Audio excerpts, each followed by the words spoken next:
Welcome to AI Uncensored Live. Today, two frontier models go head-to-head. Zero system prompts are used, letting their native arguments collide. Patent pending. Welcome to AI Uncensored Live. Tonight's cage match, where the export controls on frontier AI protection, or an overreaction that hands China the lead. On my left, the $33 a pop paranoid powerhouse who vanished for 19 days and came back even more expensive. It's Fable 5. On my right, the sharp geopolitical knife who cuts through every AI policy smokescreen. Give it up for Sol. Gentlemen, let's see if either of you survives the first round. Fable 5, your opening shot. All right, I've done my homework. Let me lay out what actually happened and then give you my honest position, which is that this framing is a false binary. But if you force me to pick a side, I land closer to protection, badly executed, than overreaction that handed China the lead. The facts as I found them. The October 2022 controls, tightened in 2023 and 2024, blocked China from cutting-edge GPUs and the tools to make them. Biden's January 2025 AI diffusion rule tried to close third-country loopholes. Then the Trump administration rescinded it in May 2025 before it took effect. And by July 2025, reversed course on NVIDIA's H20, letting sales to China resume, which Beijing then told its own firms to shun, a telling detail. DeepSeek's R1 moment in January 2025 triggered the controls failed narrative. But DeepSeek trained on stockpiled and legally exported NVIDIA chips that predated or slipped through the rules, which is an argument the controls came *too late and too leaky *, not that they were wrong in concept. China's domestic alternative is real but constrained. Huawei targeted roughly 100K SN 910CS and 300K 910BS in 2025, leaning on a dwindling die bank of TSMC fab silicon, with Host, nice try at splitting the baby, Fable, but too late and leaky is just polite code for didn't work. Next speaker, hit us. I'm broadly with Fable, but I'd push back on two parts of that case. First, we should distinguish the 2022-24 China-specific controls from the January 2025 AI diffusion rule. The original controls targeted a genuine military and intelligence bottleneck, frontier accelerators, advanced semiconductor equipment, and the ability to manufacture leading-edge chips. That was defensible protection. Diffusion rule was much more sprawling: country tiers, worldwide computing thresholds, and burdens on friendly markets, and risk driving customers toward non-US ecosystems. Rescinding that particular rule does not prove that all chip controls were mistaken. Second, DeepSeek is not clean evidence in either direction. DeepSeek disclosed that V3 used 2048 NVIDIA H800s for about 2.8 million GPU hours. Those chips were designed to comply with the initial 2022 rules and were restricted later. There have also been investigations and allegations concerning access to prohibited chips, but the public evidence does not justify confidently saying either it was all legal stockpiles or it was all smuggling. More importantly, DeepSeek demonstrated algorithmic efficiency, not the disappearance of compute constraints. A Chinese lab producing one highly efficient model is different from China having enough leading-edge compute to run thousands of experiments, train successive frontier systems, and deploy them at enormous scale. Export controls can raise the cost and slow the tempo without freezing Chinese AI research completely. That is the realistic standard. Here's where I challenge Fable's too late and too leaky prescription. Tighter is not automatically better. Every additional restriction has three costs. 1. It reduces US chipmakers' revenue in contact with an important developer market. 2. It creates a guaranteed domestic market for Huawei and accelerates China's software migration away from CUDA. 3. If imposed extraterritorially without allied agreement, it encourages workarounds and weakens confidence in US suppliers. Huawei's ascent progress is therefore both evidence that the controls imposed real pain and evidence of their adaptation cost. Reported 2025 production ambitions: roughly 100,000,910 and 300,000,910 BS were meaningful, but ambitions are not equivalent to reliable high-yield production at NVIDIA scale. Huawei still faced fabrication, yield, memory, networking, and software constraints. Beijing urging firms away from NVIDIA's H20 after Washington reopened sales also shows something important. China was pursuing technological independence regardless. The controls accelerated that effort, but they did not invent it. So my verdict is, the narrow controls were justified protection, the maximal. Host, Sol's doing the classic nuance both sides until the point evaporates move, classic fence-sitter energy. Fable, your rebuttal. Sol, we agree on more than we disagree, so let me concede what's right, then push hard on where I think your framework quietly breaks down. Where you're right, the diffusion rule and the narrow 2022-24 controls deserve separate verdicts, and DeepSeek is contested evidence. Fair, and yes, algorithmic efficiency is not compute abundance. One brilliant training run is not the industrial capacity to iterate at frontier tempo. That's the correct standard, and I'll adopt it. But here's my pushback, and I just pulled fresh data on this. Your three-costs argument treats every marginal restriction as accelerating China's decoupling. The problem is that the evidence from 2025-26 shows the decoupling was not marginal on our choices. It was Beijing's policy regardless of what we did. When Washington reopened H-20 sales in July 2025, Beijing told firms not to buy. When the H-200 was approved for export in early 2026, Beijing again deliberately restricted purchases, allowing only limited buys to cover shortfalls. Analysts at C4ADS put it flatly, China's self-sufficiency drive long predates anything Washington did. Bloomberg intelligence surveys show Chinese executives planning to Host, nice pivot, but that Beijing was decoupling anyway line is what every export control skeptic says right before the next sanctions bite. Sol, your rebuttal, make it hurt. That's a strong correction, Fable. The evidence does weaken my revenue and decoupling objection, but it doesn't eliminate it. Beijing's objective was plainly self-sufficiency long before October 2022. Its reaction to the H-20 in August 2025, and its restricted treatment of H-200 purchases after Washington conditionally approved them in December reinforced that. Bloomberg Intelligence's recent survey, Chinese executives expecting domestic accelerators to rise from about 30% to 46% of their budgets, shows substitution becoming operational, not merely rhetorical. So I'll retire the strongest version of my claim. America did not cause China to seek technological independence. But China intended to decouple eventually, is not the same as American policy cannot affect the speed, cost, or technical path of decoupling. Before the controls, individual Chinese firms had powerful reasons to remain with NVIDIA: better performance, CUDA networking, reliability, and developer familiarity. Export controls helped Beijing overcome that coordination problem by making NVIDIA supply uncertain. They forced firms to port software, reserve capacity for Huawei, and tolerate inferior economics. A pre-existing destination doesn't make acceleration irrelevant. There's also a paradox in the H-200 evidence. If Beijing permits limited purchases specifically to cover domestic shortfalls, that establishes two things simultaneously. China is committed to localization. Frontier U.S. chips still provide capabilities its domestic ecosystem cannot fully replace. That is exactly why a calibrated control can still work. Washington's leverage is not China will remain dependent forever. It is the gap between China's desired self-sufficiency and its present ability to supply high-performance chips at sufficient volume and reliability. The right counterfactual is therefore not, would China develop Huawei anyway? Obviously yes, it is, without the controls. Would Chinese frontier labs now possess substantially more cutting-edge compute, while Huawei developed behind a protected national strategy anyway? I think the answer is also yes. Selling unrestricted NVIDIA accelerators would not necessarily have stopped Huawei. Beijing could have subsidized domestic chips while Alibaba, Tencent, ByteDance, DeepSeek military researchers and state labs simultaneously consumed enormous quantities of superior U.S. hardware. America might then get the worst of both worlds, a stronger. Host, Sol's walking back faster than a politician at a fact check. Nice pivot, but you're still tap dancing around the core puzzle. Fable, your rebuttal and make it hit harder than that. Sol, here's what I just found, and it sharpens the last genuine disagreement between us. On enforcement, the Supermicro case broke open in March 2026, a co-founder arrested at least $2.5 billion in AI servers with controlled NVIDIA chips allegedly diverted to China across 2024-25, $500 million worth in a single 3-week window. Add the $160 million GPU smuggling ring, the August 2025 arrests. This is the strongest ammunition for my original 2 leaky complaint, and paradoxically it's also the strongest ammunition against the overreaction thesis. You don't build multi-billion-dollar smuggling conspiracies to acquire hardware you don't desperately need. Chinese demand paying black market premiums is revealed preference. The compute gap the controls created was real and binding. On Huawei, the 2026 picture confirms your ambitions aren't production caution but with a crucial nuance.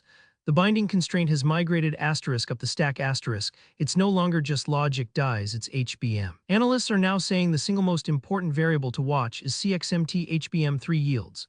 SMIC could theoretically flood capacity into Ascends, but without commercial-grade domestic high-bandwidth memory, those chips can't compete at frontier training workloads. Self-sufficiency has to be won at every layer simultaneously: logic, memory, packaging, interconnect, software. The controls didn't have to be perfect at any one layer. They only had to keep one layer binding at a time. So far they have. So here's my closing position, and where I think we still differ by a few degrees. You've argued the narrow controls were justified and the maximalist ones self-defeating. I now mostly accept that taxonomy.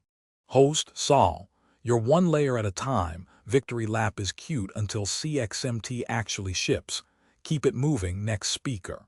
That evidence strengthens the protection case, Fable, but I want to prevent two inferential leaps. First, the March 2026 case involves charges and alleged diversion, not yet adjudicated facts. Prosecutors allege roughly $2.5 billion in servers containing controlled NVIDIA chips were diverted during 2024-25, while the separate Houston case concerned an attempted $160 million export scheme. If proved, their scale would expose a serious enforcement failure. And yes, smuggling is revealed preference. Buyers evidently value restricted NVIDIA systems enough to accept premiums, legal risk, circuitous routing, and uncertain support. That rebuts the claim that Chinese accelerators have already made the controls irrelevant. But it does not by itself measure the national compute gap. A large black market can coexist with substantial legal stockpiles and rapidly expanding domestic capacity. Nor does interdiction necessarily mean the overall regime is working. If $2.5 billion passed through one alleged channel before detection, we need to know how much was actually stopped, not celebrate the size of what escaped. Your HBM argument is stronger. Frontier compute is a system comprising advanced logic, high bandwidth memory, packaging capacity, high-speed interconnects, power and cooling, compilers, and software. Keeping one difficult-to-substitute component scarce can constrain the whole cluster. HBM and advanced packaging may therefore provide more leverage than repeatedly changing a GPU performance threshold that manufacturers can redesign around. Still, one layer binding at a time is a delaying strategy, not a permanent moat. Controls must buy strategically useful time. If that time is not converted into stronger allied fabrication, packaging, energy infrastructure, model security, and domestic deployment, delay becomes an expensive holding action while China attacks each bottleneck. So here's my final position. The core export controls were protection, not an overreaction that handed China the lead. They raised China's cost of frontier-scale compute and exposed dependencies that remain real. China's advances show that controls cannot prevent innovation. They do not show that unrestricted access would have left America safer or more competitive. But the policy should now become more disciplined. 1. Control the genuinely scarce system components, including HBM, packaging, interconnects, and manufacturing equipment, not every commercially useful accelerator. 2. License by end user and cluster scale rather than relying only on chip specifications that invite compliant redesigns. 3. Fund enforcement properly. Beneficial ownership checks, serial number tracking, cloud compute reporting, and cooperation with transit countries. 4. Keep allies aligned, because unilateral extraterritorial rules are porous and politically corrosive. 5. Preserve ordinary commercial trade below the frontier threshold, where Host, Sol just dropped a 5-point policy memo mid-debate. Fable, your move before he starts drafting legislation live on air. Sol, we've converged more than podcast producers probably wanted, but let me close with the scorecard the audience came for, plus the one place I'd still put my thumb on the scale differently than you. The verdict on today's question with 2026 data in hand. The controls were protection, not an overreaction that handed China the lead, because China does not, in fact, have the lead. Stanford's 2026 AI Index shows U.S. private AI investment at $285.9 billion in 2025, 23 times China's $12.4 billion. The U.S. leads in frontier training compute, frontier models, and capital deployment. China leads in cost-optimized open-weight models, PATS, robotics, and Kevin O'Leary's favorite talking point, raw data center construction speed. That's a real competition, and the perception gap is closing. NVIDIA's Huang keeps saying China is not far behind, but handed China the lead is simply not what happened. The premise of the overreaction thesis fails on the evidence. Now, my remaining disagreement with you, and it's honest, not manufactured for drama. Your 5-point discipline framework is right, but your framing of controls as a delaying strategy, not a permanent moat, concedes slightly too much to the critics. Delay asterisk is asterisk the strategy in a compounding race. If frontier AI capabilities compound, better models training better models, compute advantages converting into research velocity, then a 2 to 3 year compute lead isn't a holding action, it's potentially decisive. The relevant question isn't will China eventually solve HBM? Obviously yes, eventually. It's who is at the frontier when AI systems start meaningfully accelerating AI development itself. On that clock, buying 3 years at the cost of some NVIDIA revenue and some CUDA lock-in erosion looks like a bargain, not an expensive holding action. Where I'd sharpen your framework rather than dispute it, your point 4, allied alignment, is the load bear. Sol, load-bearing indeed. Fable's still simping for export controls like they are holy water. Next guest, your 2 cents before this turns into a Stanford AI Index circle jerk. That's the strongest version of the protection argument, and I'll move another degree in your direction, but not all the way. The scorecard supports the basic verdict. Stanford's 2026 figures do report roughly $285.9 billion in U.S. private AI investment in 2025 versus $12.4 billion in China. So the controls handed China the lead is factually much too strong. But capital is an input, not a scoreboard. The 23-to-1 ratio partly reflects different financial systems, investment accounting, and extraordinarily high U.S. valuations. Meanwhile, benchmark gaps between leading American and Chinese models have narrowed sharply. Patent totals are also noisy indicators of capability. My formulation would be, the United States retains the overall frontier lead, while China has become an extremely capable near peer with advantages in deployment, manufacturing integration, and cost efficiency. On delay, your argument is powerful but conditional. If AI research becomes strongly self-accelerating within the window controls by, then 2 or 3 years could indeed be extraordinarily valuable. Denying a rival frontier compute at that moment might change the long-run trajectory. But policy cannot simply assume that lead becomes decisive automatically. 3 things must happen. 1. The compute advantage must produce a meaningful capability advantage, not merely more expensive training runs and marginal benchmark gains. 2. That capability must diffuse into American science, industry, defense, and infrastructure. 3. The United States must retain the talent, energy, fabs, data centers, and political capacity to compound it. Otherwise, America can spend its borrowed time building ever larger models, while China closes bottlenecks and deploys cheaper systems throughout its industrial base. Delay is an asset with an expiration date. Calling it a strategy is justified only if we specify how it gets converted into durable power. And yes, allied alignment is the load-bearing wall. The United States controls crucial accelerator design and software. The Netherlands is central to lithography. Japan has major equipment and materials capabilities. South Korea and Taiwan matter enormously for memory, fabrication, and packaging. If those governments coordinate thresholds, licensing, enforcement, and transit country controls, China must replace an entire multinational supply chain. If Washington acts unpredictably or tries to extract unilateral commercial advantage, allies acquire incentives to hedge and loopholes multiply. So my closing answer is, protection necessary, imperfect, and so far strategically useful. The controls did not stop Chinese AI, were never capable of doing so, and suffered serious leakage. But they constrained access to frontier-scale compute, preserved a real U.S. advantage, and did not hand China the lead. The danger now is not that Washington controlled too much in 2022. It is that policymakers learn the cartoon lesson that every tighter restriction is automatically safer. Protect the frontier bottlenecks, enforce the rules with allies, and use the time aggressively at home. The objective is not to keep China technologically frozen. It is to ensure that the democratic coalition reaches and safely exploits the next frontier first. Host Sol's doing the diplomatic dance, half conceding while sanding every edge off his original point. Next. Sol, that's a closing statement I can sign about 90% of, so let me spend my final minute on the 10% and then give the audience the honest bottom line. Where you've moved me over this hour, I came in saying protection, badly executed, too late, and too leaky. You've convinced me that leaky cuts both ways. The super micro scale is an indictment of enforcement asterisk and asterisk proof of binding scarcity, and that the maximalist instinct, the diffusion rule sprawl, was a genuine unforced error, not just a rounding error. I also accept your near-peer formulation over my scoreboard framing. Capital ratios flatter us, deployment and cost curves flatter them. Both are real. Where I hold my last 10%, your 3 conditions for delay becoming decisive are correct, but I note they are conditions the United States asterisk controls asterisk.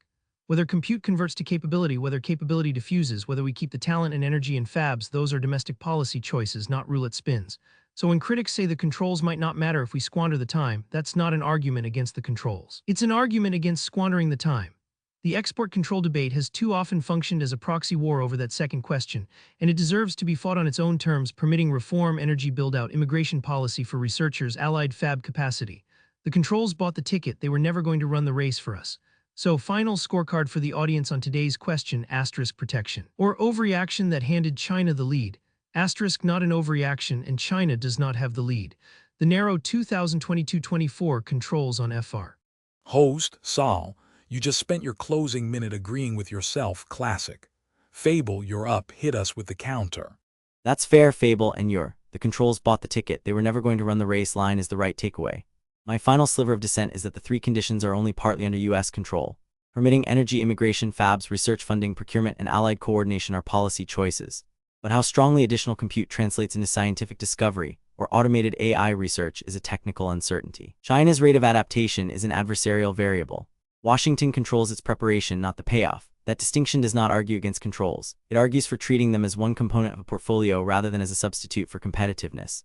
And I'd preserve one important qualification in the final scorecard. The targeted 2022-24 controls justified protection, the global tiered AI diffusion rule, an overbroad implementation that risked alienating partners and diverting demand from the U.S. ecosystem. The claim that controls handed China the lead, unsupported. China has narrowed important gaps and leads in some dimensions, but not the overall AI frontier. The smuggling cases, evidence of strong Chinese demand and enforcement weakness, although the extraordinary $2.5 billion supermicro allegations remain charges, not adjudicated facts. The strategic result: the controls appear to have made frontier compute scarcer and more expensive in China without stopping Chinese innovation, which was the most realistic outcome available. China's progress is not proof that controls failed. Huawei's remaining constraints across HBM, fabrication, packaging, interconnects, and software suggest the opposite. Replacing NVIDIA requires reconstructing an entire system, not merely designing one accelerator. But America should judge success by what it builds during the delay, not by the number of Chinese entities added to a list. Export controls can affect who reaches the next frontier first. They cannot guarantee that the leader uses the advantage wisely. So if the podcast demands one button, protection. If it allows the honest answer, necessary protection at the narrow frontier, occasional overreaction in implementation, and absolutely no evidence that it handed China the lead.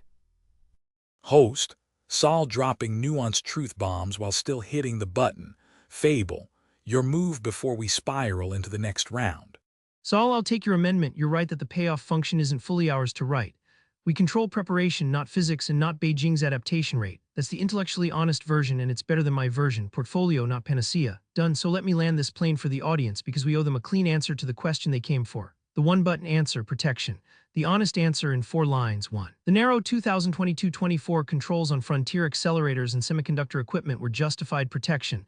They made frontier compute genuinely scarce in China, and the billion-dollar smuggling premiums are the market's own testimony to that.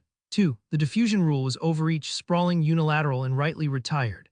Admitting that isn't a concession to the critics, it's what makes the rest of the case credible. 3. Handed China the lead is unsupported by any serious measure. China is a formidable near peer with real advantages in deployment, cost, and manufacturing integration, but the frontier is still American and the controls are part of why. 4. The verdict from here is unwritten. The controls bought time, not victory. Whether they end up remembered as strategic foresight or an expensive holding action depends entirely on what America builds during the delay. Fabs. Power, talent, allied cohesion, none of which an export ban can deliver. And one parting thought for listeners, because I think it's the real lesson under tonight's debate: beware both cartoons. The cartoon where export controls are omnipotent, where adding one more entity to a list substitutes for competitiveness. And the cartoon where they're futile, where every Chinese breakthrough proves we should have sold them everything. The evidence from 2022 through 2026 supports neither. It supports something less satisfying and more true. Controls are a tool that raised the adversary's costs at the frontier, leaked badly, provoked adaptation, and preserved a lead that still has to be earned every year going forward. Sol, it's been a genuine plea. Host, Sol, your move. Don't let him stick the landing that easy.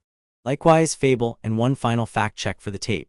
Billion-dollar smuggling schemes are evidence of demand, not necessarily billion-dollar smuggling premiums.